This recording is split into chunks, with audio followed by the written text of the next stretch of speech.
Welcome back to the podcast Under Your Bed, everybody. We have Paranormal Activity. It's a from movie. 2007.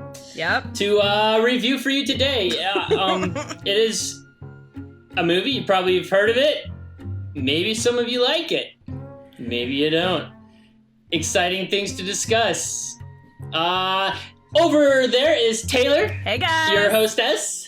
And I'm CJ, your host, and we're excited to dive into this because of, namely, how much we dislike it. Oh, God, yeah, like, full Let's disclosure. cut right to the chase. Yeah, let's be honest with you. Like, if this is a movie you absolutely adore with your heart, I would maybe recommend skipping because I do not think we feel the same way, and it might not be a pleasant episode for you. Don't want to turn you off from the rest of our podcast, so yeah, just exit skip ahead now to the next episode, and but if you feel like we do, or you're interested in why we disagree with you, hang around. I think it's going to be fun.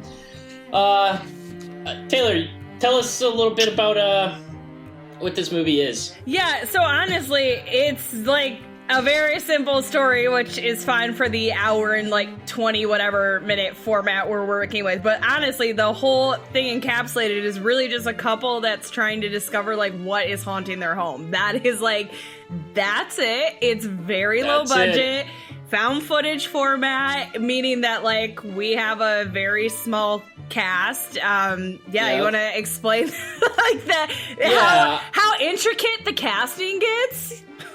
Yeah. So, this stars Katie Featherston, and she's playing Katie.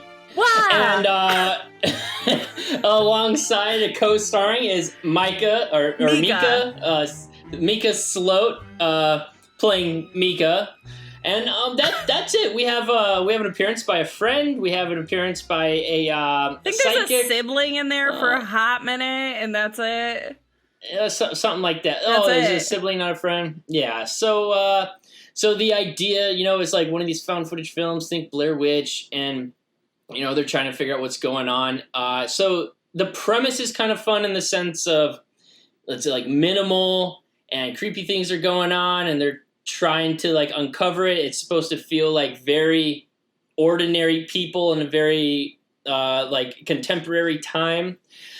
So hopefully the intent, I think, is to, when you go home, that you feel just as paranoid as they did, sleeping in a bedroom together with your significant other, and your camera rolling, and your camera rolling. So I don't know. Let's get to it. What are some of the highs and lows of this movie, Taylor?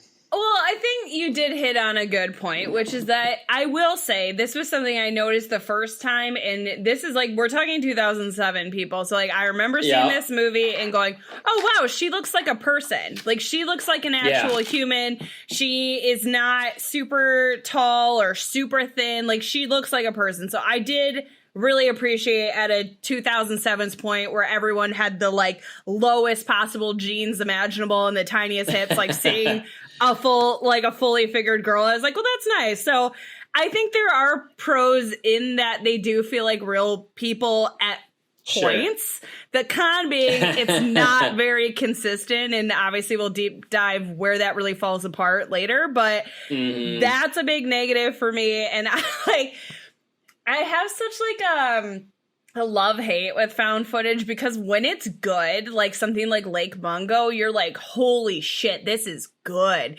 But when it's bad, it's typically like just mediocre, which is even worse than just being bad. You know what I mean? So I guess those are my like very surface level. How about for you? I agree. When you first start watching the movie, you're thinking, ooh, it's like a slow burn. It's going to have this like dramatic like ending. And, there's like some element of that, but it just kind of falls apart, and then it's too long and it's too slow and nothing really happens. And then, it doesn't help that the acting really is just not good. At first, you're kind of in this kind of mode of, oh, this is great. It's very like natural, authentic style acting. It's very minimal, found footage style, right? Yeah. But then as like the emotions heighten in the movie, the acting just loses it. It becomes very forced. So that ain't working. And then story. Is there a story? No. I mean, there's no like internal conflicts the characters are dealing with. There's no like relationship conflict. I mean, there's a little bit of that, but it's not deep. It's not driving the story. We have just this external question mark, like this ambiguous demon or ghost or something haunting them that ends up sort of just falling flat and not being enough to carry the film. So 100% agree with everything you said. Like it's so surface level. I feel like with everything it tries to do, everything it brings up, so it never ever gets to a place where you're like, this is a really nuanced perspective of this, or this is really interesting. And then to back it up, you don't even have the scares to get there either to make up for that. So that actually leads us into what are you rating this for Monsters Under the Bed? What's your rating for this one? All right. Well, y'all should probably know by now that I'm pretty generous in my ratings. I think I'm always like one monster scarier than Taylor. This one's gonna have to land at a 1 monster under the bed. It just doesn't get there. There's like maybe a little bit of a creepy moment at the end. Couple of jump scares that can catch you off guard, but no, this movie, when I first saw it, it lingered with me a little bit. I was younger, that faded quickly. Watching it again, 20 years later, it just ain't getting anywhere for me. So, Monsters Under the Bed, Taylor, where are you at? Look, I've realized it's not really fair to give anything a 0 because it's just not because there's always some validity, even if like it doesn't get there. And there's like ideas presented that theoretically are like creepy. But again, there's not enough there for me to actually then go home and go, oh my God. And I will say the first time I watched this, I almost fell asleep. Because I was so bored, and that to me is like really the greatest sin you can commit in a horror film is being boring. Ouch. And so I'm gonna give it a 1 solely because I don't think it's fair to give anything like a total 0, but it is damn close to a 0 for me. All right, so swinging chandeliers aren't scary enough for Taylor. No. Overall rating of the movie, Taylor, where are we? I don't even know what to say for this one. It was one I didn't really think about ahead of time. I don't know. It's hard because in a way it clearly did bring found footage back from the dead, and I owe some movies that I do like. I owe because of this, unfortunately. And I appreciate like a lot of what they tried to do with the budget they had and what they could get done. They did. But it's just not innovative in any way. It just feels like you took Blair Witch and just put it in a house instead with a kind of more annoying couple. And so for that, like, there's just like not enough variety. There's nothing really interesting to me. So I have to give this one a 1 because it just doesn't do it for me. I don't know. What would you, am I being too harsh on this one? I don't know. No, I think it's fine. It's tricky for me as well. It's going to be a 1 for me, potentially could tip to a 2, given, yes, budget and also the marketing I thought was pretty creative. You're right. We'll get into that. And, the fact that it is a movie that everybody is aware of and most people have probably seen. So, so they did something interesting to draw you in. Unfortunately, I think it left us flat. Should people watch this or not, Taylor? Because we're really ripping on it. To be honest, no. I think there's a billion other better found footage movies to watch that I like could immediately come up with and go, well, this is better, this is better, this is better. Like, why would you waste your time with this one? I mean, like, if you want to put it on the background of like a Halloween party or you guys want to like make fun of it, it could be a good time to do something like that. Like play a drinking game with it. Might make this movie more enjoyable. But other than that, like, I'm sorry. It just like, again, there's not anything there that makes me go, God, that's really worth watching. How about like, what's your vibe on that. I agree. I think when you watch this movie is if there's some like throwback like movie night at your local theater that like puts it on in the theater, and there's a bunch of like that could be fun. Like if you have like a group that's easily scared and gullible or something, like take them along so you can kind of laugh at their jump scares.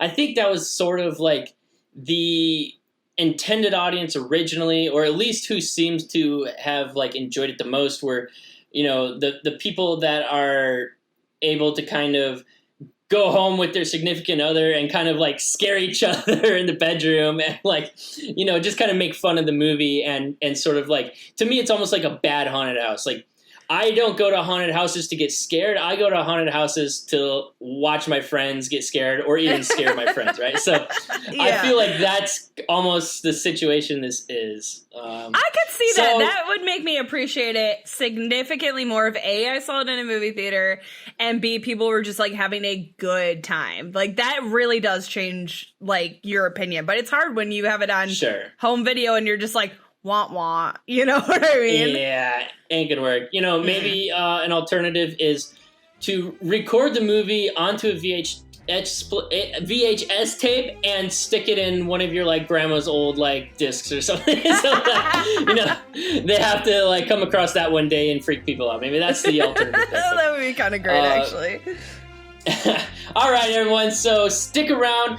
Spoiler-free section is over. We're going to come in for the deep dive, and I think we're probably going to hit our heads on the shallow end on this one. But we got some fun in store for you. Welcome to the podcast Under Your Bed.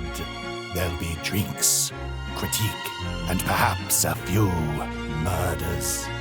You're all invited, but once the podcast has begun, there's no way out. The ghosts are waiting, so won't you join me for the podcast Under Your Bed? Dun, dun. I can't even scared. muster it. Just can't. I love it. No scream today, always. No. It's not scary enough out there. It didn't deserve it. Our feet are hanging off the edge of the bed. We got, we're not worried about no monsters today. Today we have, I don't know, a different drink.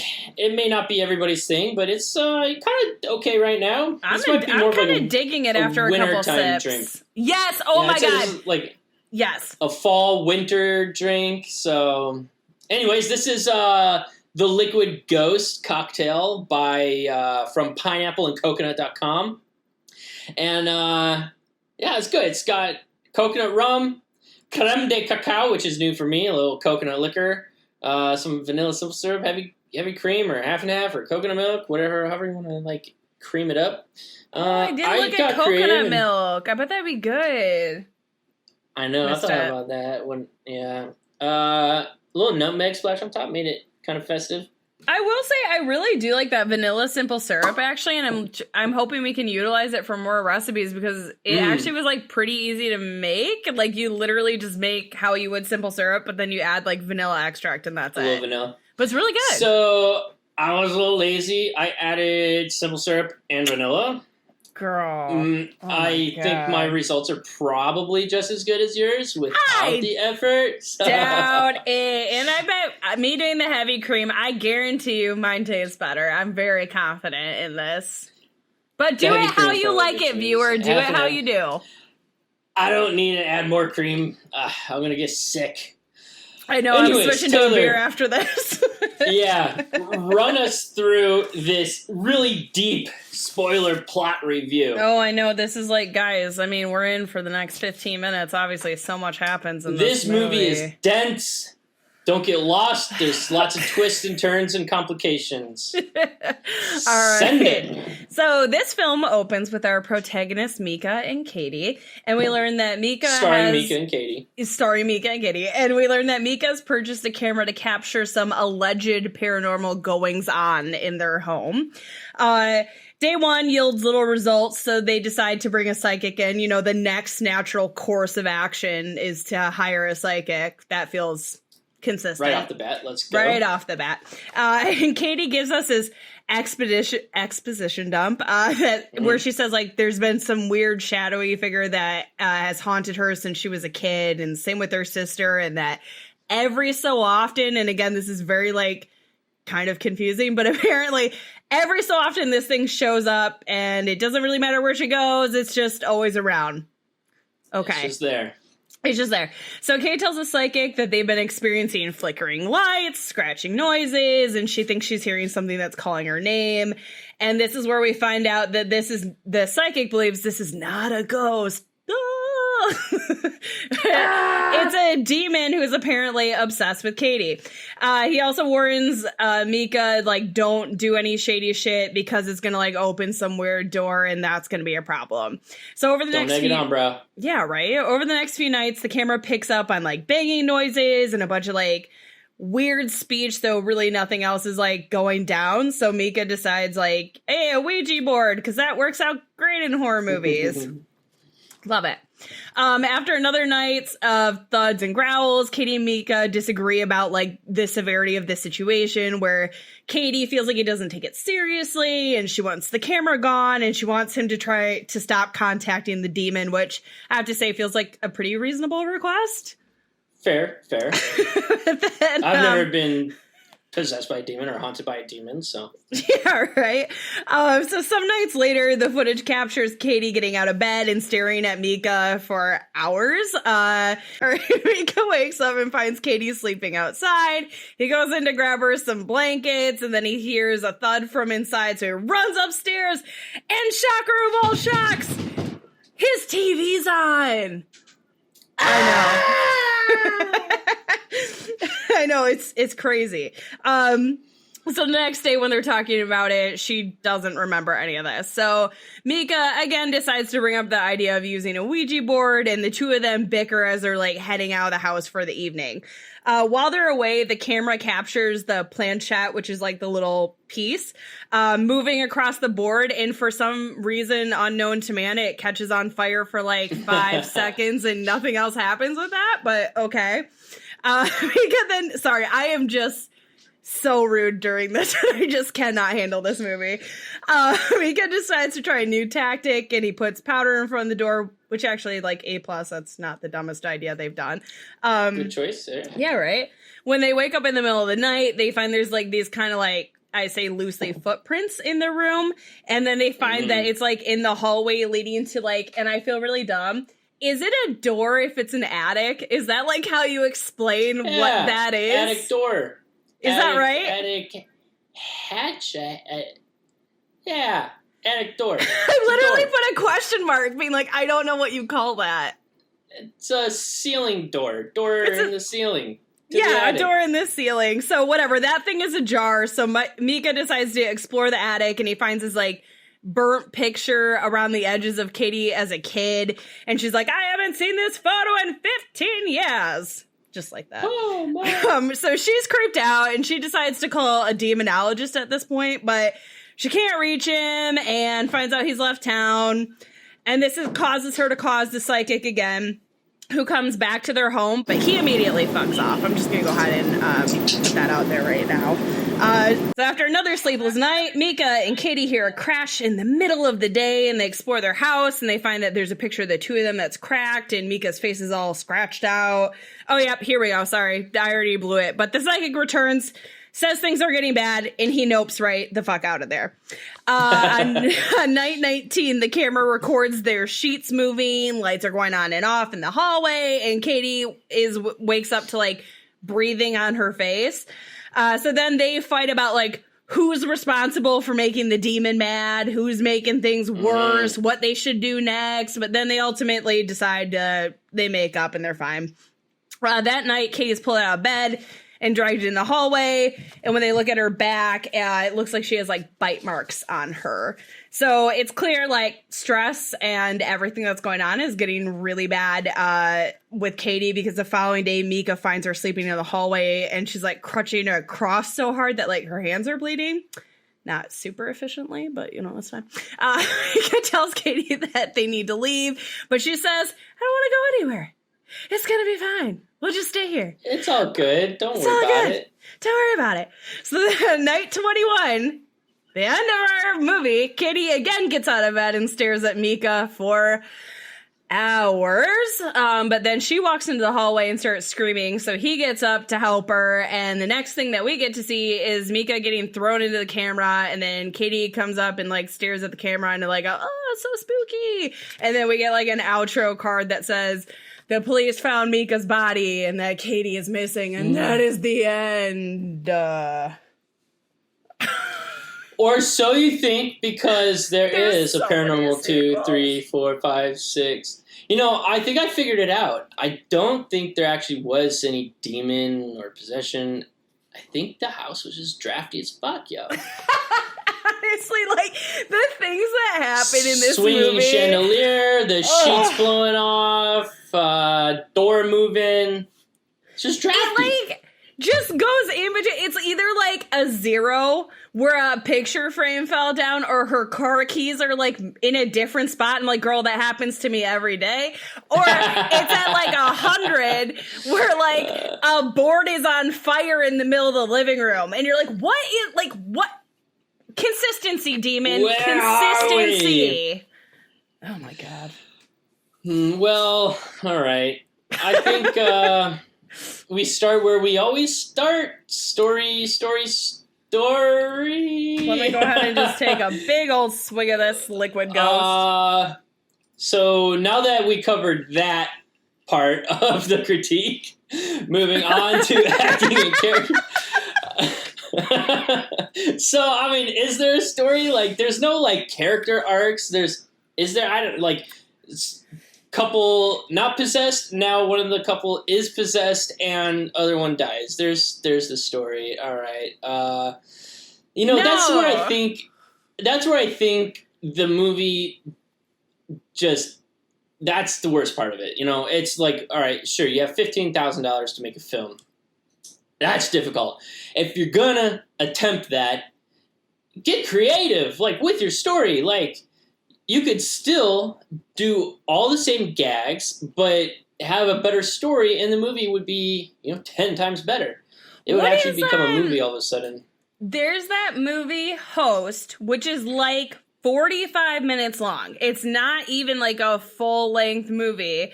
And it's literally people being haunted over a Zoom call. And it somehow manages to have more depth and more of a story over a Zoom call than this fucking movie has. I don't get it. Yeah, it's like they decided that, hey, we don't have a budget, so we're just gonna make it shitty.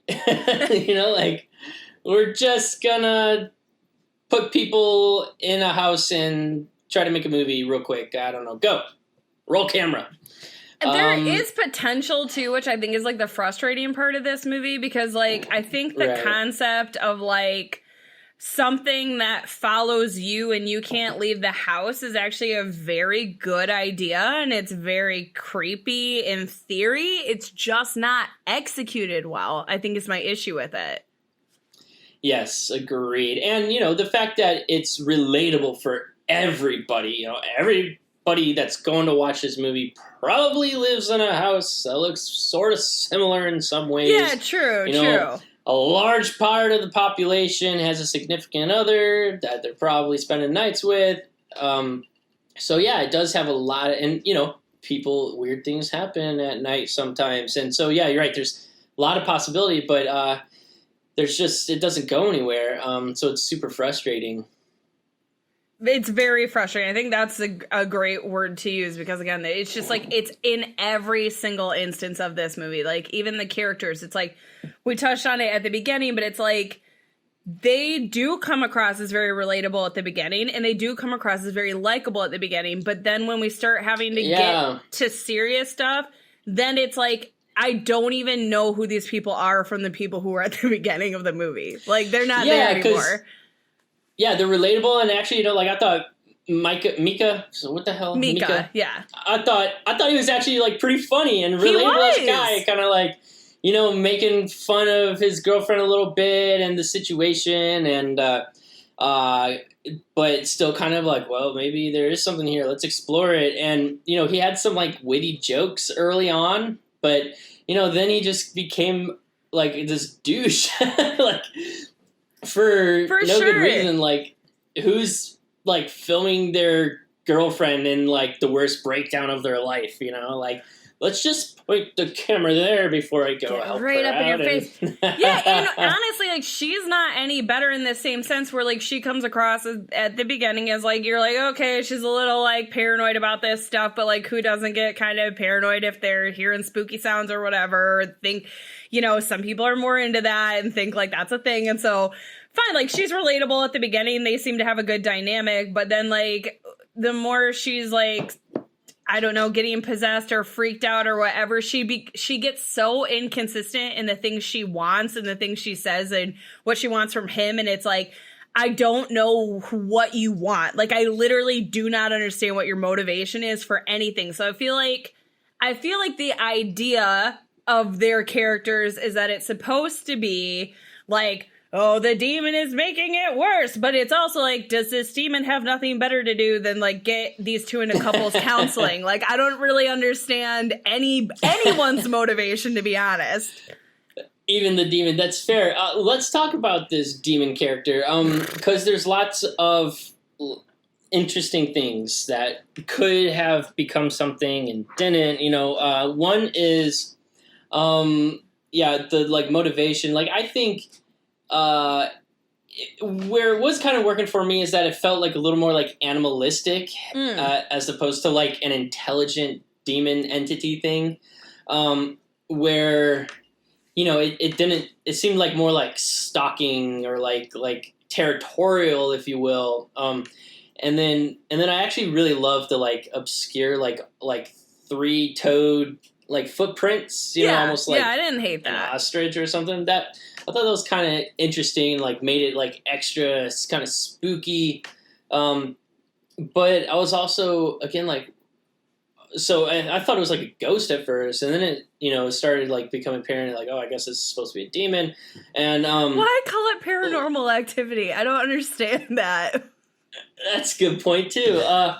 And then I was also like, at what point does she actually become possessed? Because it didn't seem like there was reason for her to become possessed. And I mean, I guess just to get rid of the guy because the demon was pissed off that this guy was like trying to screw with him or contact him. But, you know, I don't know. I have many feelings about that. Okay, so first off, I want to first, just generally speaking, my feeling about demons in movies in general. This is my issue. And, like, I had a religious upbringing, and I thought during school, this is some bullshit, because if I had demon powers, I certainly wouldn't be fucking wasting my time bothering the most mundane idiots ever. So, like, first off, I already, like, as a kid was like, I'm calling some bullshit on these stories I'm hearing. But then, like, so that's already, like, my issue when we have demons in any of these movies is, like, why are you wasting your time on this? Like, could you not be doing anything more efficient?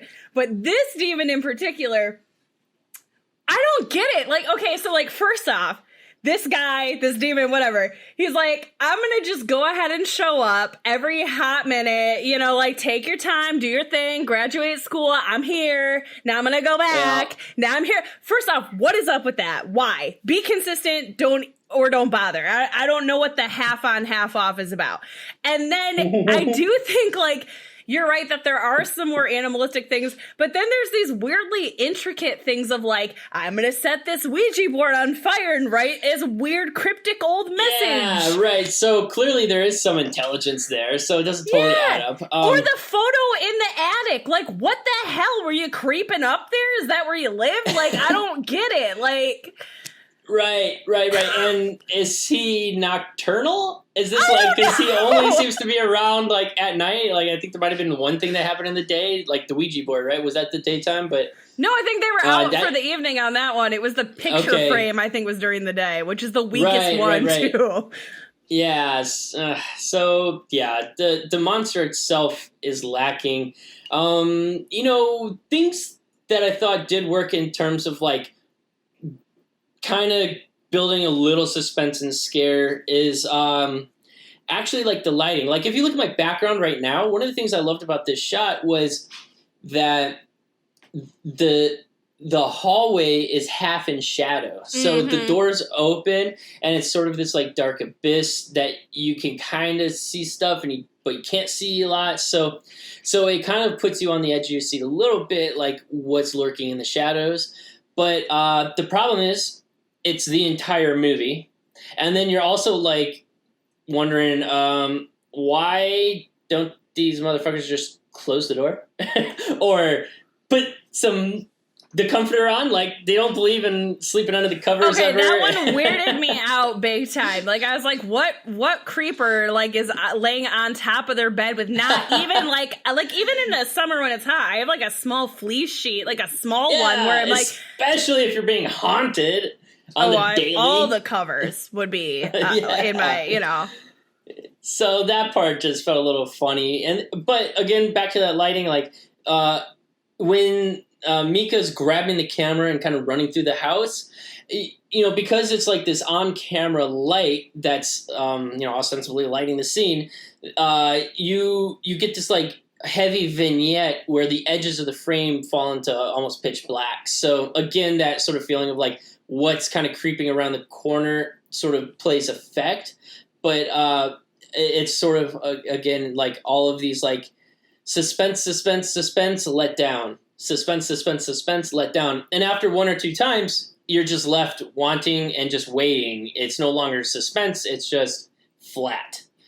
Oh my God, 100%. Like, there is a setup there, and there is something, I think we've all done it, or I imagine most of us who watch horror do it, like, where you're in bed and you've got your door open and the hallway is dark and you hear like a sound and you're like, wow, what is that? You know what I mean? Like, I think we've all been there, so it's very relatable and it's not a bad tactic to be using. I'm all about it. But like you said, when it gets so repetitive, like at a certain point, you're like, by the fifth time you've done that, I'm not even concerned about anything showing up. And then when it even does show up, I'm not that fussed anymore. I'm just not invested in whatever is going on. So it's like the goodwill is just shot at that point. Yes, I agree. So the scares aren't working.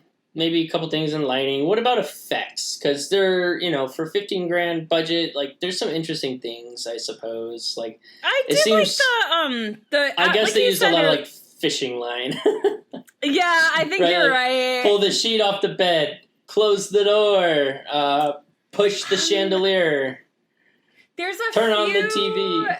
Like you said, it's probably not an intricate effect by any means, but I do think it is kind of creepy when you've got those shots where a sheet is moving on its own. I think like those subtleties actually work really well, and if they had amped that up just a little bit more each time, so it was gradually like...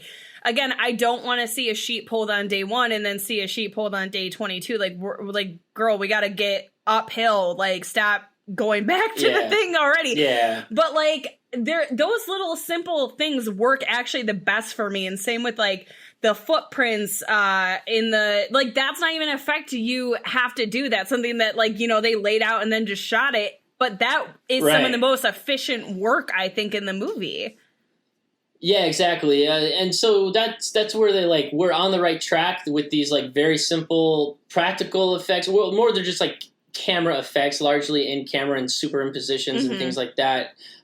So, it like was going the right direction. And I think those are techniques that a lot of horror films can take note of and use, but it's got to go somewhere. It's got to go somewhere bigger and badder. You can't make the whole movie that. Like what is even the biggest scare, to be honest? Like if you have to think about it, like what is the biggest scare in this movie for you, I guess? I think the biggest scare is the last one where the body's thrown at the camera, because I know, but it comes I'm such a dick, sorry. Yeah, it's totally fine. It comes out of blackness and it comes right to camera. So if you're watching it on a big screen, maybe it's not as effective on a laptop or a phone or something, but if you're watching on a big screen, it feels like it's coming at you all of a sudden. So you get like a little bit of a jump scare.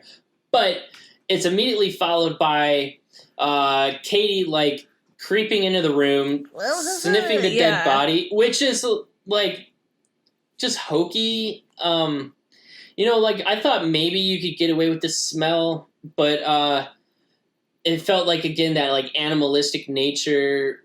But then it's like immediately followed by directly looking at the camera, and at that point it's like, Jesus, guys, all right, now like whatever you had going, you've just ruined it all, and now we cut to crush. You know what the scariest part of the movie is? Is probably being left in the room you're in pitch black because there's no credits. Yes, That's the scariest part of the movie. It's not the movie. It's that you're like, damn it, now it's dark and I'm home alone. I gotta go turn the light on. I get the idea.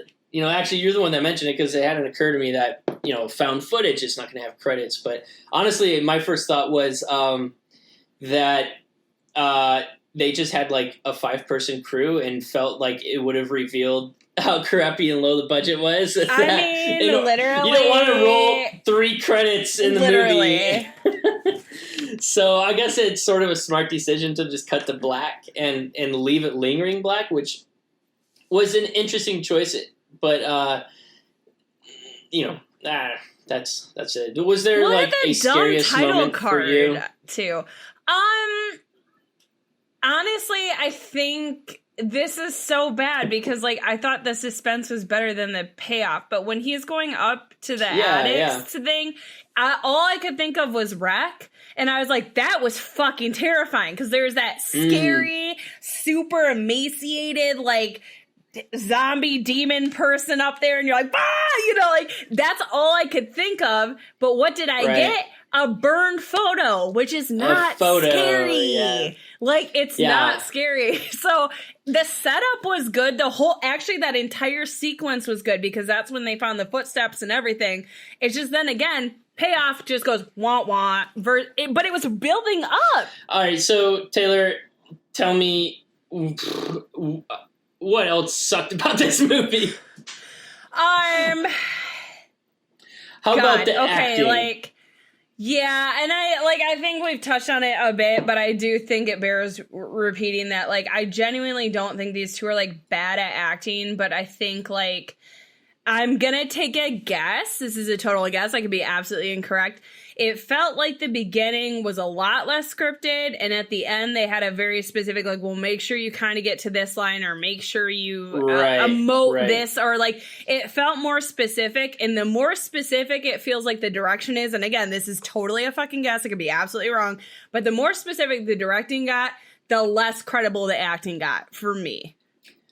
Yeah, I'll agree with that. And I think we should note it's directed by Oren Peli. Is that, if you say his name correctly? But Oren Peli. He did also the found footage Chernobyl Diaries, which I'm going to go ahead and let you all save some time and do not fucking watch it, because that is also bother. Like, it's in Chernobyl. Like, it should be great. The setting is great, but it also another film that just doesn't really go anywhere interesting. All right, so a series of bad films, but I agree. I think we both really enjoyed the psychic character. He probably was the best actor, right? Yes, 100%. What were your thoughts? Okay, well, first off, can we talk about how nonsensical that entire plotline is? So, like, first off, this is like day 2. They're like, bring in the psychic. It's like, girl, like, let's take a beat and figure it out. But then he shows up and he's like, okay, I don't really do this. This isn't my jam band. Like, you're going to have to talk to the demonologist. They wait 100 days. They call the demonologist, who says, I'm not in town. And then the psychic comes back. I'm like, why did we even bother with the second call? Like, what was the point of that? Like, why? Yeah. So, I mean, I can understand bringing him in early from the sense that this isn't the first time this stuff happened. It's fair. It's the first time they started filming this stuff. So it has been happening. And of course, she says it's happened her whole life. Why hasn't she pursued these answers earlier, maybe? Who knows? But yeah, I think he actually did have some good acting in the beginning. Yes. I thought, his choice to, like, as you said, nope off, like, he just noped out of there. I literally loved it. It was the smartest thing in the whole movie to happen. But I'll be honest, I was disappointed by his acting in that scene. I was like, maybe because it's too flat and there's nothing that's like motivating his decisions other than his like internal feelings of like looking around and being like, oh, there's bad vibes in here, I have to leave. So it's like there's no like ostensible motivation for him to like feel this way. So it just didn't play for me in how I think it was intended. So I totally agree with you there. I definitely agree with you there. But it is definitely one of the funniest things I've ever seen in a horror movie. Where somebody like, he was in that house for less than a minute. The man took a plane to get there and then went, no thanks, and just walked right out. And I loved it. I was like, this guy is my favorite character, without a doubt. So everyone can take a lesson. We don't have to go crawling into the basement or up into the attic. If you get bad vibes, get out of town. Just get out. And he didn't die, so I'd say he made the right call. Yeah, I can't argue that. I want to hear your thoughts on the camera, because you have just been ripping it apart. That why does he buy this like $5,000 camera or whatever? Oh my god! Well, this is like another character motivation thing where I'm like, does this make sense to anybody else? We're like, okay, you think your girlfriend is being kind of nuts, but you're willing to indulge her a bit. Okay, fine. Who the hell buys it that expensive of a camera and all this equipment and whatever, and then the whole rest of the movie just goes, I think you're full of shit. It's like, why? Like, you just went and got a Best Buy card and you're spending like $10,000. I don't know what's happening. Like, why? He wants those rewards, yo. Being a filmmaker, I can appreciate it. Like, I don't need many excuses to go buy an expensive camera, Oh, honey, you're saying that I should probably film these weird things happening? Yeah, let me go get this camera. That was a true motivation. He just wanted to be a director. I think that was it. He just wanted a sweet toy. No, but I gotta say, though, if it is this really expensive camera, how did he afford it? Because if you ask me, I don't think they have jobs. They're home all day. What are they doing? We never saw them go. I don't even think I heard them say, like, I am working marketing, or even some bullshit job, like, I'm going to the office, like, undescript, I'm going to the office. I don't even think we ever even heard that a single time. Yeah, I think there was, like, when he bought the camera, he said, like, something like half month of salary or something, or whatever it was. There was, like, that little throwaway line or whatever. Yeah. They're just like, it's kind of funny. They're such weird characters in a way, because it's such a weird dichotomy, because on the one hand they are really grounded and relatable, and on the other hand they're super fucking unrealistic, where you're like, who would behave like this? Like, this makes no sense. I mean, I will say, like, there are some good understandings behind their motivation of, like, them being like, well, we're not going to leave the house, because what's the point of leaving the house? So I have to say, I still would be like, I don't care, girl, I'm getting out of here. But, like, I mean, I do like that they at least give you a reason for some of the things they do, but it's, like, just not... Well, you got to assume they own the house. And I don't know, in these markets, you ain't going to leave that house you just bought. What was 2007 marketing like? I can't even remember. Wasn't that bubble, like, right around there? That was, like, something? Right then. I can't... 08, I thought was, like...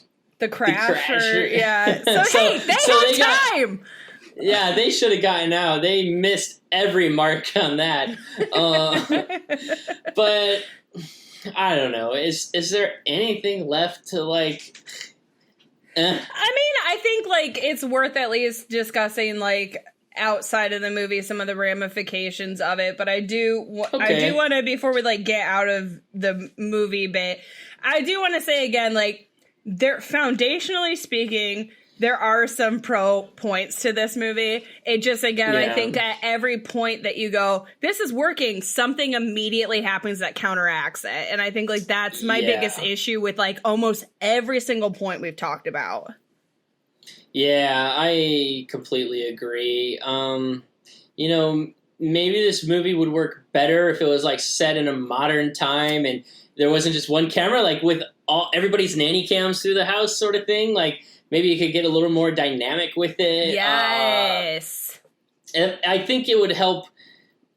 The problem with found footage films is if you want these moments of exposition, you have to have a reason the camera is rolling, right? Mm-hmm. And typically it would be like, oh, the camera just was automatically rolling, like a security camera, or that the camera got left on after some sort of incident. And in this movie, there's a lot of moments where the camera gets turned on when, like, Katie is like in a mental breakdown, and then Micah like points the camera at her and then goes to like soothe her and support her. So it's like the camera is poorly motivated, and there could have been more creative use of the camera, I think. So I agree. I think like today we do have a lot more to work with there. And again, like I referenced it earlier, and it's kind of unfair to call it a found footage, but because it's more of a mockumentary type thing. But that Lake Mungo, the time that you do get like found footage or whatever, it's like somebody recording like grainy ass footage at a beach, like on a shitty cell phone. And you're like, that works well though, because like it's like, how do I phrase this? It's like, it's sparsely used, which I think works more effectively than having a movie that's purely found footage. So I think that's like automatically a bonus.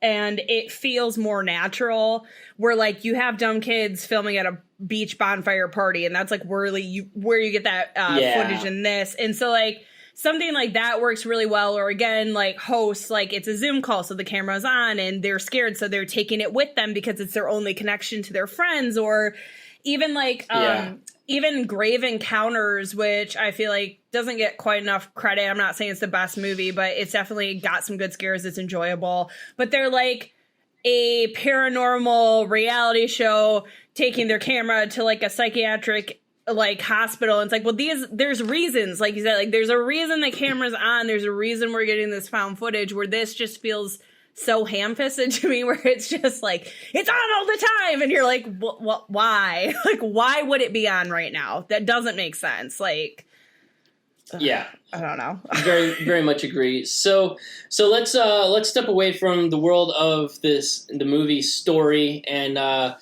outside of this, what do you got? So I think like you touched on it earlier, I will say the marketing was really well done, and it definitely had, in a very different way than Blair Witch, it had a very strong marketing campaign, which I think is like the bone of like what made this work. Even though we didn't like it, it clearly is a very popular movie. A lot of people do like it. It has a shitload of sequels. It obviously marketed it in a very different way of just showing audience reactions and jump scares, but it really did prime people up for being like, this is going to be scary. Let's all go see it. You know what I mean? And that was very clever. I have to give them a lot of credit for that. Yeah, definitely. Again, like you're saying, it's like the reaction video style marketing campaign where they're literally filming the audience watching the movie and everyone's jumping and screaming and grabbing onto each other. And, those are the people that the movie is made for, and that's the situation in which the movie works the best. So it's definitely fun and creative. I think you probably got as many little jump scares as there were in the 30-second trailer. So, and that's about as scary as it got, was the trailer itself. So, you could probably just watch the trailer and skip the movie. That's all I got to say. 100. No, but it is just kind of interesting. Like, I think now we've seen that marketing technique done a lot more, but I will say, like, at the time, I don't remember like seeing a lot of movies trying to do that more guerrilla style marketing, which was interesting for sure. And then obviously, like, I think we have to compare it to the OG. Like, I think that's not even a thing we could. Blair Witch. Yeah, we can't skip that conversation because it obviously is pretty relevant to this movie. Fair enough. Okay, so in one instance you're in the woods, and in another instance you're in suburbia. One is like a group of friends, another's a couple. So what was working in the Blair Witch that maybe didn't work in Paranormal Activity? Well, certainly the time it was made is a huge element to why Blair Witch is probably always going to surpass this movie in terms of like anybody's recollection and what they think of when you say found footage. The first thing you think of is Blair Witch Project, because I mean, even though, okay, yes, we had things like Cannibal Holocaust before, this was like absolutely the most mainstream version of that for like a modern audience that had this crazy marketing campaign of like, this is a real story, and even made a website and all of the shit that wasn't happening in the late 90s. Like, it was wild for what it was doing. Theoretically, though, in a way, they really are similar in themes and tones in some of the more problematic areas, like where the acting can become kind of annoying at certain points in Blair Witch and also in Paranormal Activity. But I think that, like, I do think it's very cool to set something in a home in suburbia because that's a lot more relatable. But I will say the setting gave so much more atmosphere to Blair Witch that, like, and the scares are a lot scarier. They just are. A lot scarier. Yeah. What's your kind of comparisons?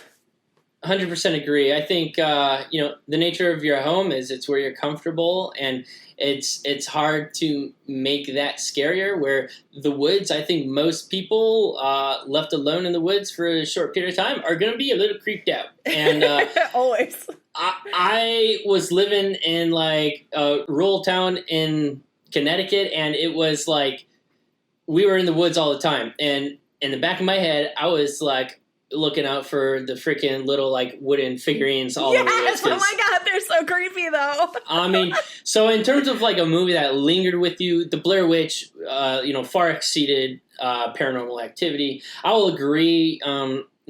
Acting in both were rough at moments. Pacing. The first time I remember watching Blair Witch, I was like, oh,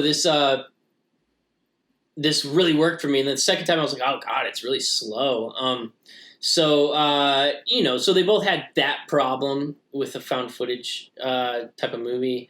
I'd love someone to take the next step and make a really good found footage movie. I just don't know what's out there, so we should explore. And I'd be curious what you all have to say out there in the audience on where we should look for one of those, and we would love to review it. Favorite found footage movie? That's definitely what I want to know. I will say just thinking about it, another pro to like the Blair Witch is that it's weird because with Paranormal Activity, I understand that they're just trying to engross you in a situation and you're just kind of coming at it where the characters are, and there isn't this whole like, I'm uncovering it and we're learning it together. It's not quite like that, which I actually give them some credit for. It's a different idea. It's a good idea. But the lore and having a story and having this like figure that we know kind of what we're looking for, even if we don't see it, and the creepy house, like there's so much more built into that story. Yeah. And the climax far exceeds what we get in Paranormal. Big time. That is iconic. Yeah, it really is. Does Paranormal Activity have a place in the history of horror? I mean, I will give it this much. It did it gave this style a boost. It did. I'm not going to try to deny that. And like I mentioned a couple movies already that I feel like benefited from this coming out, and because of this resurgence and popularity. Did the market get completely fucking oversaturated because of this movie? Yes, it did. There was like a found footage movie coming out every week, and it's a cheap style of filmmaking. So obviously like a lot of people were doing it, and it was really annoying because the qualities really varied on what was coming out around this time. Sure. But, like, credit where credit is due. It did bring it back. I have to give it credit for that. It showed that you could still, in a quote-unquote modern time, make a cheap movie that is effective, and I'll definitely, again, give it credit there. But in terms of, like, is this making any particular list for me? Is this even making my favorite found footage? No, it's not. For me personally, it's just not like, it's not there. How about for you, like in terms of your personal horror and just horror in general? Yeah, I think the only thing its place in the history of horror is that, again, like you said, it brought back found footage, and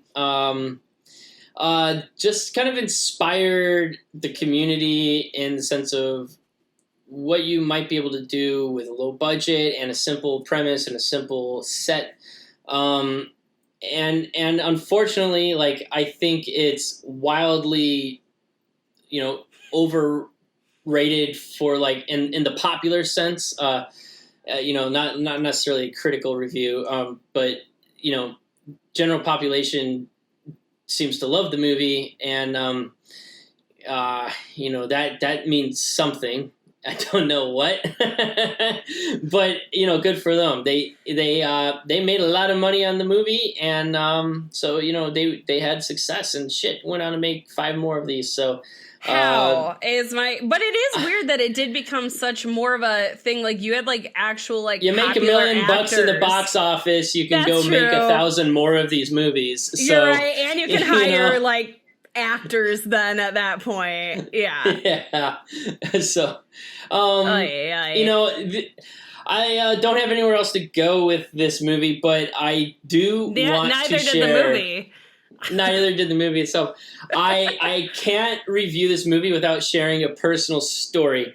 About a year after watching this movie, it was the first relationship where I was like living with my girlfriend, and so there were moments of like, where you're kind of like creeped out, like in a dark room sometimes at night or something, like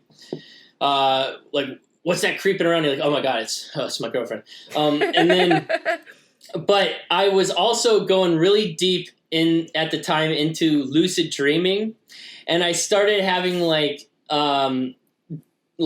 weird sleeping habits. And one night, I kid you not, Natani, my girlfriend, woke up to me standing over the bed staring at her, and when she woke up, like, she said something like, CJ, is that you? And that woke me up, and I screamed, and she screamed, and we all screamed, and everybody was wigging out, and we just felt like these weird, creepy vibes in the room. We had to go to her apartment to sleep because we just were freaking out. We couldn't handle it. And this was like maybe 6 months after this movie came out, so it was still fresh in our minds. And, for that one crazy experience was probably the only reason this movie has lingered with me since. Oh my God, I can't believe she married you after this. I would have maced you in the face and ran out. Like, I'm really, Natani, cheers to you, girl. Like, I can't even, like, that is amazing. Oh, God bless her. Seriously. It was probably more my reaction afterwards that she like fell in love with, because I was so like comforting, and she's Native American, so I was doing some Native American rituals for her, trying to like salvage this. It was like, well, we were all creeped out. There were demons haunting us, and I was like, we gotta get the bad juju out of the room, So the indigenous spirits helped you out, it sounds like, and they salvaged your relationship, and it went on. It worked out clearly, but my God, oh my God, no. The only my only little fun little tidbit from this was that I already said this to you, but I obviously every time I watch these movies, I have to take notes. I have my computer out. I gotta pause it a lot so I can write this shit down. So at some point, I had paused the movie to write it down, and I stared at my screen for, I shit you not, 30 to 40 seconds before I went, oh my God, it's still paused, because I was so confident. I was so confident. You thought you were watching the movie. I thought I was, because nothing happens in the movie, so I was so convinced, I'm like, God, she's, really standing over that bed, my God, they're really honing it in, and then I was like, oh shit, I'm on pause. So that's amazing. It's just, man, oh man, it's just, I don't know. Again, to give it a little tip of the hat, we gotta appreciate the things that it did bring to the table, because no movie is without its merit in some capacity. Yeah. But I think we're both saying, you can find better found footage movies out there. You can find better movies out there. In fact, the movie we're covering right after this one, I'd say, is significantly better. It is the opposite of boring. It is we went from I'm going to take a nap to I think I might vomit, but I like it. Is our next journey. So, Agreed. I mean, Yeah, I guess we can go ahead and this is Tell fun him, when we tell him, Tyler. I like when we actually have these like ready to go and we're like good. Mm-hmm. So the next movie we're gonna cover, which I think we're both saying yes, watch is we are covering Dead Alive or Brain Dead, depending on where you are. Peter Jackson's third movie. It is a pus-filled, gore-filled extravaganza, and I am here for every minute of it. What are your ma'am. Any last paranormal thoughts, and also promoting how fucking kick-ass this next episode is? Yeah. No, skip it. Don't go watch Paranormal. Go put on Brain Dead. You know, little disclaimer that not everybody is going to have the stomach for that movie, but if you can handle some excessive and, you know, fun gore, then go watch Dead Alive, aka Brain Dead. It's worth it. And then, of course, as always, tune back into the podcast Under the Bed. We had another wonderful time with y'all discussing this movie. Even when they're bad movies, we still like talking horror. So 100, and actually, like, let us know. Do you like when we cover movies that suck? Do you like when we cover movies we love? Like, what more do you guys want to hear? And as always, like, hit us up at podunderyourbed@gmail.com for movie recommendations, or if you have like another good found footage movie or a shitty one, we're happy to cover it. And same with our social media accounts. You can find us under Pod Under Your Bed on Instagram, on Facebook, on Twitter. We're pretty active there, so hit us up and we will cover it. See y'all next time. Bye, guys.